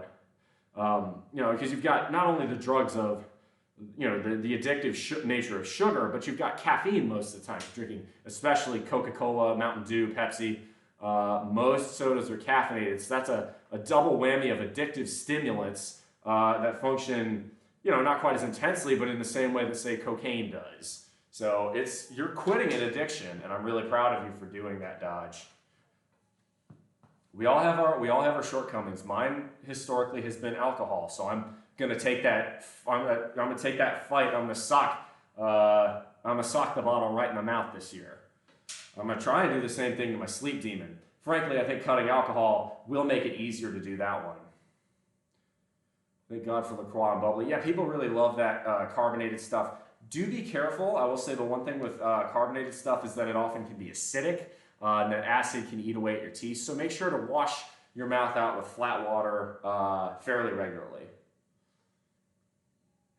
But yeah, hey, look, bubbly, LaCroix, any of those no sugar added style drinks, that's already a huge benefit. What you're doing there is you're reprogramming your brain to get used to less sweet things. Because the thing is with soda is, once you stop drinking soda for even a couple of weeks, Dodge has noticed this the time she's laid off of it, it tastes almost sickeningly sweet that first time. But then once you're done downing the whole thing, you're like, wow, that was really good, I want more. That's how addiction works. It's the same way how when you smoke your first cigarette, it's like that Simpsons scene, right? With the tobacco. It's like, this tastes like grandma. I want more, Caffeine does stuff to your capillaries, cooling off, it'll give you headaches. Well, now I use caffeine a little bit too, but I very judiciously measure out how much I have. I have it in pill form, and I don't have it before every workout, but I use caffeine as a pre-workout. LaCroix still has carbonic acid. Exactly. So if you're going to have that and you want to protect your teeth, make sure you drink a little milk or drink a little flat water after to rinse that acid off of your teeth so it doesn't sit there and rot your teeth away. There's a reason I've never had a cavity. I'm 28, with the exception of, right, you can see one of my teeth being chipped there from my own stupidity as a kid. My teeth are all pretty healthy.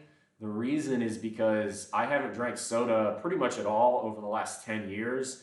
I don't drink coffee. When I drink tea, it's not very regular, and typically it's not high sugar. So there you go. LaCroix ain't my thing. It tastes like fruit farts. I can understand that. But Dodge doesn't mind a little club soda. That's a pretty good alternative. Club soda is a good cocktail mixer in particular. Now, club soda does not count as soda, right? It's no sugar added. So, yes, it's technically soda, but club soda is an acceptable alternative, right? The real goal is to help Dodger kick her sugar addiction, which is what kicking soda to the curb is going to do. Spendthrift is tasty. Also, they do have soda making machines. Yeah, I've seen those. The problem is we don't have any space in our kitchen to put one, so that's not happening unless we get rid of some stuff first. Unfortunately, we're out of space. That's when, as the landlord, I'll have to put my foot down. We don't have space in the kitchen for that. Unfortunately, because my house was built in the 50s, the kitchen is kind of small. It's about the size of a kitchen you'd expect to see in a household from the 50s or the 60s. There's an oven, there's a refrigerator, there's a sink, there is a dishwasher, which is amazing. I love dishwashers so much. But there's not much else. There's a little bit of shelf space, but it's at a premium. SodaStream syrups all have sucralose in them, which I can't have. Exactly. And again, the whole point is to kick soda. It's a willpower thing. This is helping Dodger build willpower, helping convince her, because nobody else seemed to fucking believe in her for way too fucking long. I want her to convince herself that, hey, I'm strong enough to fucking do this. I'm strong enough to pursue my dreams. I'm strong enough to become a stronger, better person in 2024 because that's what I deserve for myself. And I really do believe that. So Dodge, really, I'm proud of you for taking this on. I'm proud of you for starting to work on your goals. I'm proud of you for making better decisions because that's what's going to create those better habits, create those better values, create a better ethos. So, it's what I preach on this channel, and you're doing a lot better on that. You've got a long way to go, but so do I, and so does Big Gay Mikey, and so does Big Red Fro, and so does Yum Yum, and everybody else in this chat. It's not easy to admit you got to improve on something, but when you do, that's a show of maturity. So I respect it.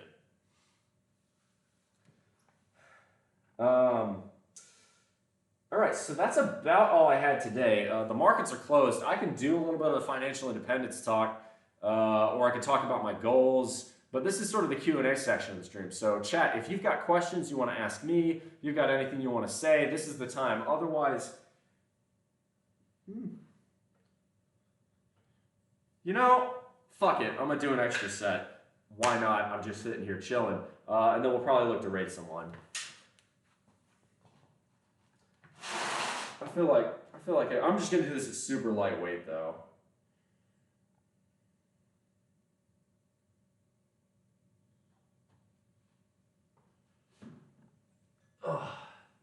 And I will wait for y'all to give me a signal on what y'all want to see do. When was your first Twitch stream, by the way? First one ever was 2019. I kind of just did it because some of my friends were. I didn't start streaming fitness until the middle of 2022. So now it's 2024 and I'm doing it, which is kind of fun. Yeah. Really, and it's funny, we talk about, what years were good, what years were bad. I look back at the best years I've had in my life and the worst ones. 2023 probably takes the cake for the best. It was a year of almost unparalleled success in almost every facet of my life. So I was very, very happy with how 2023 ended. Other years, strong contender years, would be 2013 and 2017. And then down years have probably been 2009, 2014, and 2020. For different reasons. All right. Oh, camera's off. Fix that. Yeah. I don't know what happened to the Eagles yesterday. That was embarrassing. We lost to Arizona. Not a good look. I think the class of the NFL right now is Baltimore and San Francisco. I would say, if Baltimore and San Francisco play in the Super Bowl, I'd bet on the Niners. I personally think San Francisco is a better team. I don't know what happened in the game against Baltimore, but I think if that game gets played, San Francisco wins 6 or 7 out of 10. Just my opinion. We're going to do both arms.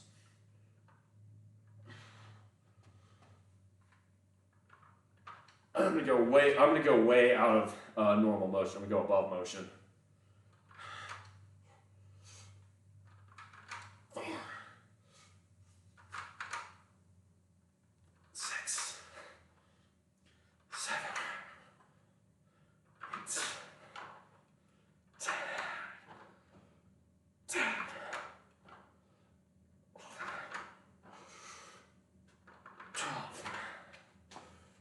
Winter Classic, Seattle versus Vegas in T-Mobile Park. Interesting.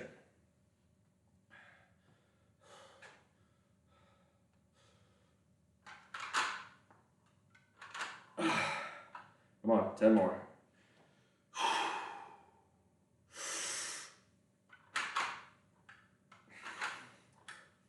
5. Fuck. Come on. Finish. 7 more.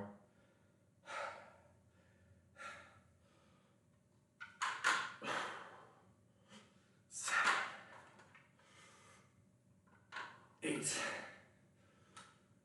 9, come on, 3 more.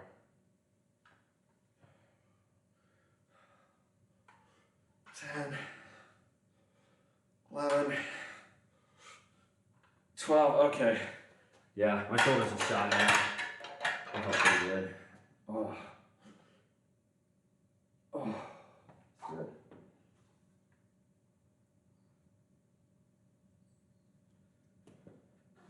All right.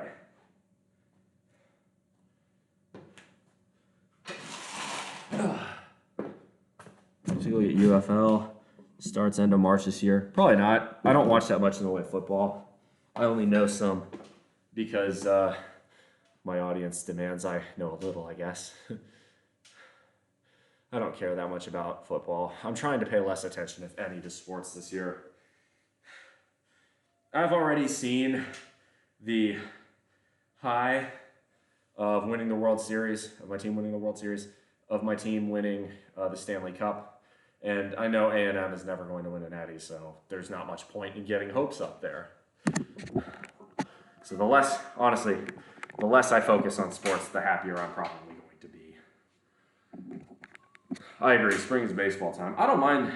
I would love a minor league football league to develop, but frankly, that's what Division I college football has become, is a minor football league. It's rapidly become that. Okay, so if we have any other questions, now's the time to ask. Otherwise, I'm going to head out for a raid. Ooh, we've got Supernatural Writer coming on. I have not seen Super in a hot minute, so we're going to raid her because she's awesome. She's another one of these female fitness and health streamers on the platform that is helping dispel the myth that women need to stay at the light end of the dumbbell rack and that they only need to do toning exercises with 1,000,000 reps for, 5-pound dumbbells. So I always appreciate, in particular, female streamers that work on dispelling that myth.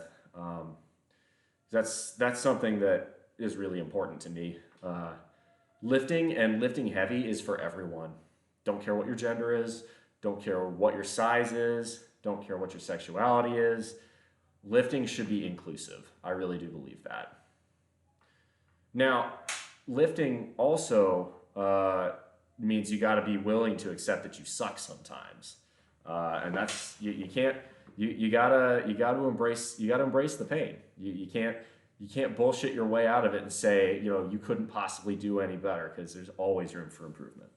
But that's what we're gonna do. We are going to raid Supernatural Writer, I think. Do we have any questions? I'll give you guys 30 more seconds before we go in for the raid. Unless we have any other questions, I'm gonna do that. All right. So I'll wait for y'all.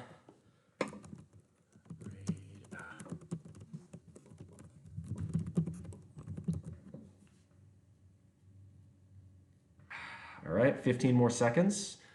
Seems like we got hair goal this year. Hair goal? I don't really have one. I have my mohawk. I'm quite happy with that, actually. I don't have one. Maybe if there's one you think I should have, that might be worth tossing into my Discord. I can't say I don't have one. Or I can't say I have one. Excuse me. All right, so that's been 30 seconds. We're going to go ahead and raid Supernatural Writer. Y'all, I will be live again on Thursday. Let's see. Yeah, I will be live on Thursday afternoon. I might go live Tuesday or Wednesday and play some old school RuneScape. Not really sure yet. We'll see what's going on. That's up in air right now. Until then, y'all, make good decisions. Those good decisions form your habits. Those habits form your values. Those values form an ethos through that you can guide you through the rough waters of life. I messed that up today. Raid message is Bull Rush, as always. Come in for the hug. Much love, y'all. Big bull hug.